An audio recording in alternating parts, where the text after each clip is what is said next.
So you want to get into LSE for a postgraduate degree. Now, I'm Richard Evans, and over the last 11 years since graduating from LSE myself, my 1,000-person network have helped hundreds of students to get into LSE with a whopping 85% success rate. Now, that's extra impressive because the lowest ranked courses, economics and finance, currently MSc, has just a 4% chance of getting in, meaning we have more than 20x the probability of our candidates getting in with tips such as this. So let's get into it, shall we? Tip number one for LSE might surprise you. Before you do your application, before you think about your CV, even your academic grades, we'll get to those in a second, you want to be thinking, who will vouch for me? Now, LSE look at your first referee before they even read the application. You could spend tens of hours writing this beautifully crafted CV, written application, and getting your grades and transcript to be amazing over the last 3 years. But if someone doesn't write that you are in the top 10% of your cohort, your application might not even be read. It's that important. Now, LSE are looking for 2 references, almost always 2 academic references, and they are not of equal value. The first reference is to be read before they look at the rest of your application. The second reference after they've decided if they want to make you an offer. Meaning if one referee is much stronger and much more likely to write nice things than the second, make sure that that person submits first so you don't scupper the rest of your application. Now, before I go through the remaining 4 tips, that is just one example of the sort of advice that we give as professional admissions consultants. We want to make sure you don't step on a landmine and blow up the rest of your application. You will see on our channel, and LSE is our most popular course. Fantastic. As someone who graduated there myself, I'm actually giving the LSE graduation speech this summer, which I'm very excited and very proud of. We want to help people to get in and to help LSE to find the best candidates. So we've got tens of videos across our channel of LSE and other top-ranked business schools across the UK. Tip number 2 for LSE, and if you've seen any of our other LSE videos, this will not surprise you, is to focus on your quantitative grades. The majority of courses are quantitative, and quantitative grades, even if you're applying for a non-quant course such as law, quant grades are still seen as an IQ test proxy. So if you've got higher quant grades, it will help all of your applications. How do we stand out in quant grades? Well, we make sure that we've got the good grades, of course, at university, but if you've got any weak grades, we can sort of help to bury them a little bit. How? We take those high grades and we put them on the CV. We mention them in the application and we get a referee from one of them to talk about it. The magic words you're looking for are that you are in the top 5 or 10% of your cohort on that referee, which remember, they'll read before the rest of your application. Lastly, international students sometimes have an advantage here. Some countries such as the US actually grade quite high. An A grade is 90%. You're very unlikely to get 90% in the UK university. So if you take your lettered grades and you translate them into percentages and talk about having grades in the 90%, that will actually look really good for the UK and can help put your application in the best possible light and maybe give you a bit of an international advantage. Coming in at number 3 is your CV. Now, LSE famously does not interview for their courses, so your CV is the closest thing you have to an interview.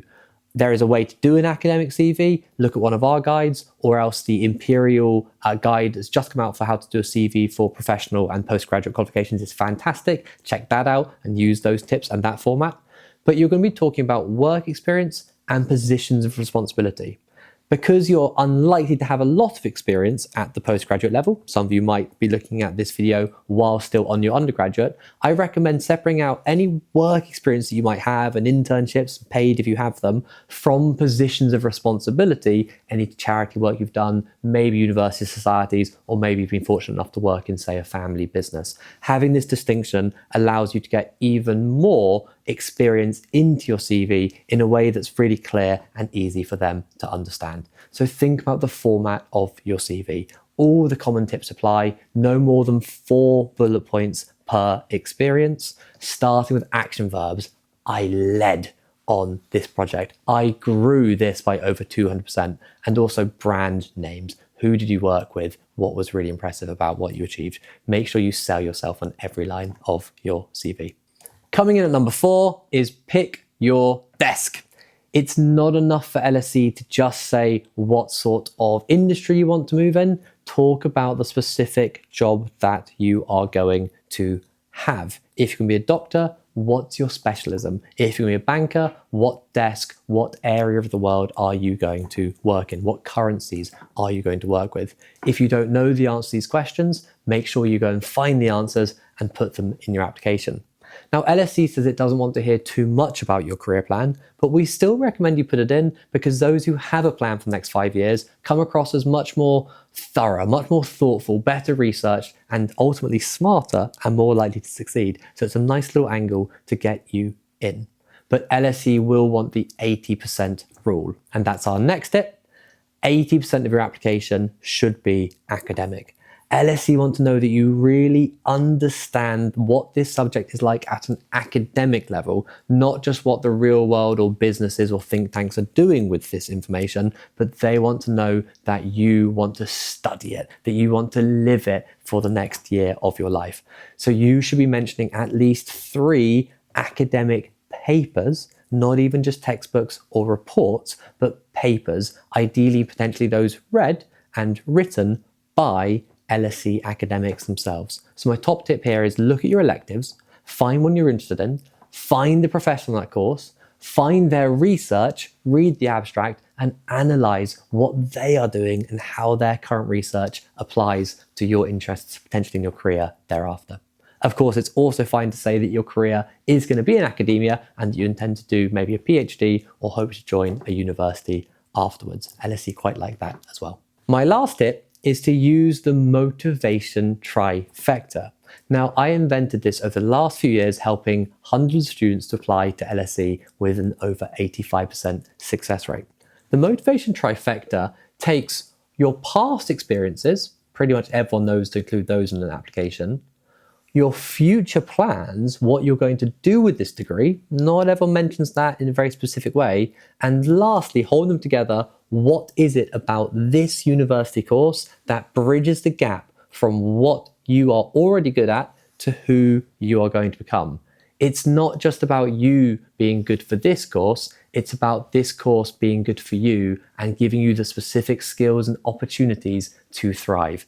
Use the motivation trifecta in your first paragraph to link who you are now, who you're going to become, and make it really clear to the admissions officer that this course is the next step to achieve the amazing things that you're going to achieve. Now, last tip, a bonus tip, is check for the GMAT. Most LSE courses do not require this quantitative course, but those in the finance department, management and strategy, marketing, finance and accounting, and a lot of their PhD programs do require you to have a GMAT. That's going to take at least 10 to 12 weeks to prepare for, and it's important that you have a good strategy for that. So look for the GMAT requirements. They're a little bit different per course. Some are only for international students and not for UK students. Courses like LSE Management and Strategy, probably the best course in the UK to get into a firm such as McKinsey, require it for all candidates, even UK candidates. So make sure you don't get caught out before applying. Now, that's all we have time for today. I have hundreds of tips for LSE based from my last 11 years of helping students to get in with an over 85% success rate. We love helping students get life-changing offers from LSE, particularly as an LSE boy myself. So if we can help you, please do